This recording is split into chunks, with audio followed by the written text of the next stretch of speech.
রব্বুল আলামিন মানব জাতিদেরকে আল্লাহ সৃষ্টি করার পর আল্লাহ রব্বুল আলামিন রূহের জগতে আল্লাহ রব্বুল আলামিন সকল রূহকে একত্রিত করলেন। একত্রিত করার পর আল্লাহ রব্বুল আলামিন অঙ্গীকার নিলেন, মানব, তোমরা দুনিয়ার বুকে যাওয়ার পর কি তোমরা আমি আল্লাহকে ভুলে যাওয়া, আমি আল্লাহর প্রতি তাওয়াক্কুল ছেড়ে দিবা, অন্যায় কাজে লিপ্ত হওয়া? আমরা ওই দিন আল্লাহর কাছে অঙ্গীকারবদ্ধ হয়ে আমরা ওই দিন আল্লাহরে বলছিলাম, আল্লাহ কখনোই না, কলু বালা, কখনোই না, কখনোই না। ও রব, আমরা তোমার প্রতি আমরা তাওয়াক্কুল করব, তোমার প্রতি ভরসা করব। আল্লাহ, আমরা দুনিয়ার মানুষের প্রতি ভরসা করব না, মানুষের প্রতি আমরা তাওয়াক্কুল করব না, কারো মুখাফিকি হব না। আল্লাহ, আমরা তুমি রবের বিধান অনুযায়ী আমরা জীবন পরিচালনা করব। কিন্তু পৃথিবীর বুকে আল্লাহ রব্বুল আলামিন আমাদেরকে প্রেরণ করলেন। প্রেরণ করার পর আমরা বিভিন্ন ধর্মে, বিভিন্ন গোত্রে আমরা গোত্রিত হয়ে আমরা বিভিন্ন ধর্মে অবলম্বী হয়েছি, বিভিন্ন কাজে আমরা লিপ্ত হয়েছি, বিভিন্ন ফাহিশা কাজে লিপ্ত হয়ে গেছি। মুসলমান ইমানদারেরা, আল্লাহ রব্বুল আলামিন তাদেরকে ঘোষণা আল্লাহ রব্বুল আলামিন কোরআনুল কারীমের ভিতরে দিলেন, যারা আমি আল্লাহর বিধান অনুযায়ী চলবে রে, আমার বিধান অনুযায়ী চলবে রে, তারা হলো রহমত প্রাপ্ত, তারা হলো জান্নাত প্রাপ্ত। আর যারা আমি আল্লাহর বিধানের বিরুদ্ধে চালন করে দুনিয়া থেকে আমি আল্লাহর কাছে আসবে রে, তারা হলো ধ্বংসপ্রাপ্ত, ক্ষতিগ্রস্ত। আল্লাহ রব্বুল আলামিন রে কোরআনুল কারীমের ভিতরে আল্লাহ রব্বুল আলামিন ধ্বংসপ্রাপ্ত, ক্ষতিগ্রস্ত বান্দাদের আল্লাহ রব্বুল আলামিন চিহ্নিত করে আল্লাহ রব্বুল আলামিন কোরআনুল কারীমের ভিতরে উঠায় দিলেন। এক নম্বরে যারা ক্ষতিগ্রস্তের ভিতরে ধ্বংসপ্রাপ্ত হয়ে আল্লাহর কাছে যারা যাবে রে, তাদের অপরাধ হলো, তাদের পাপ হলো ওয়াইলুল লিকুল্লি আফাকিন আথীম, ওয়াইলুল লিকুল্লি আফাকিন আথীম। সূরাতুল জাসিয়ার 7 নম্বর আয়াতে আল্লাহ রব্বুল আলামিন তাদের যেই গুণের কারণে, যেই গুনাহের কারণে তারা এই পৃথিবী থেকে ধ্বংসপ্রাপ্ত হয়ে আল্লাহর দরবারে উপস্থিত হবে, তওবাবিহীন মৃত্যু হবে। এই গুনাহের প্রতি, গুনাহের উপরে যাদের মৃত্যু হবে, এরা হলো ধ্বংসপ্রাপ্ত, এরা হলো ক্ষতিগ্রস্ত।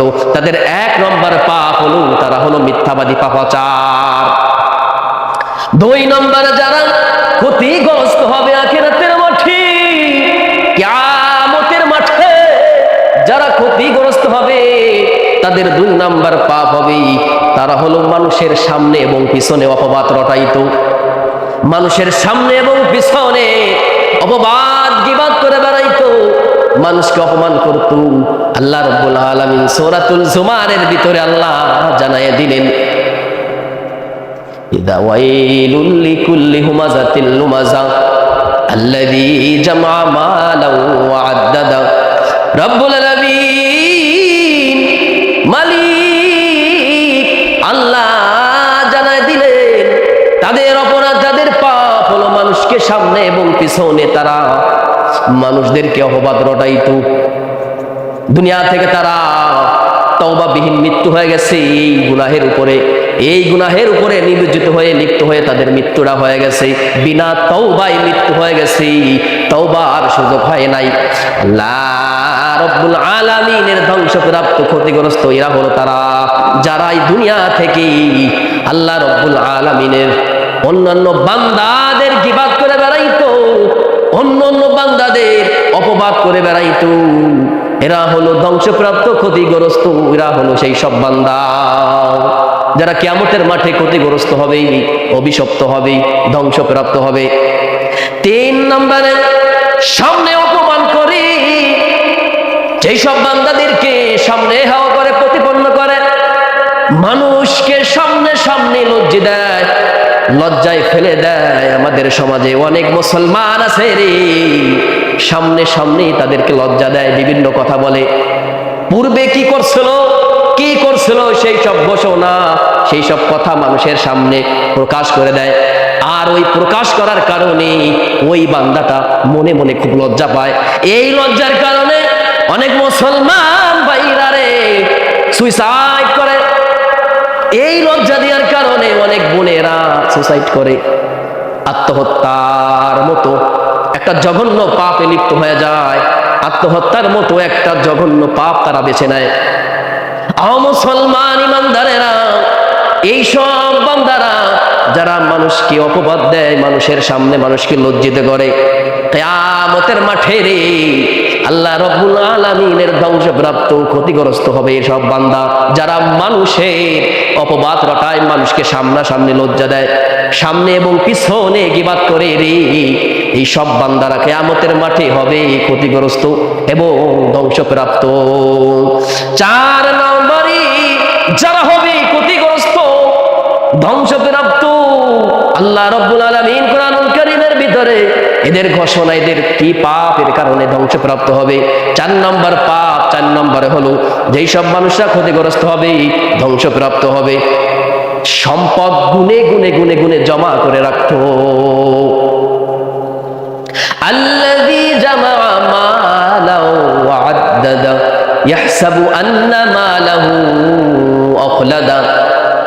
তারা মনে করতো রে তাদের সম্পদ, তাদের সবকিছু, তাদের বাড়ি গাড়ি সবকিছু, টাকা সবকিছু, অর্থ করি সবকিছু, মুসলমান ইমানদারেরা তারা এইগুলো মনে করে তাদের সম্পদ বর্ষিত করে রাখতো, জমা করে রাখতো, আর গুনে গুনে গুনে গুনে রাখতো। তারা তাদের সম্পদ থেকে যাকাত দিত না, সদকা করতো না, দান করতো না, সম্পদ কমে যাবে বিদায় গুনে গুনে গুনে গুনে সম্পদ জমা করে রাখতো। এই সব বান্দারা কিয়ামতের মাঠে ক্ষতিগ্রস্ত হবে, ধ্বংসপ্রাপ্ত হবে। 5 নম্বরে যারা ধ্বংসপ্রাপ্ত হবে, ক্ষতিগ্রস্ত হবে রে, তাদের গুণ ছিল, তাদের অপরাধ হলো তারা নামাজে ছিল উদাসীন। আর ওয়াইতাল্লাযী ইউকাযযিবু বিদ্দীন ফাযালিকাল্লাযী ইয়াদউল ইয়াতীম। সূরা মাউনের ভিতরে আল্লাহ বলেন ফাওয়াইলুল লিল মুসাল্লিন, ফাওয়াইলুল লিল মুসাল্লিন। ওই সব দুর্ভোগ নামাজীদের, ওই সব দুর্ভোগ নামাজীরা যারা তাদের নামাজের প্রতি উদাসীন, অবহেলা, আসরের নামাজ মাগরিবে, মাগরিবের নামাজ ইশায়, ফজরের নামাজের খবর নাই, আবার জোহরের সময় হাজির, আবার আসরের খবর নাই। মুসলমান ইমানদারেরা রে, এই সব নামাজীদের দুর্ভোগ, এই সব নামাজেরা কিয়ামতের মাঠে হবে ধ্বংসপ্রাপ্ত, কিয়ামতের মাঠেই হবে ক্ষতিগ্রস্তদের অন্তর্ভুক্ত। মুসলমান ইমানদারেরা 6 নম্বরে যারা ক্ষতিগ্রস্ত হবে, ধ্বংসপ্রাপ্ত হবে, তাদের অপরাধ হলো তারা মাফে কম দিত। আল্লাহ রাব্বুল আলামিন কোরআনুল কারীমের ভিতরে তাদের অপরাধ উঠিয়ে দিলেন, অপরাধকে আল্লাহ রাব্বুল আলামিন প্রকাশ করে দিলেন। তাদের অপরাধ ছিল তারা মানুষের থেকে যখন নিত তখন তারা পূর্ণ মাত্রায় মেপে নিত, আবার যখন দিত, দেওয়ার সময় তারা ওজনে কম দিত।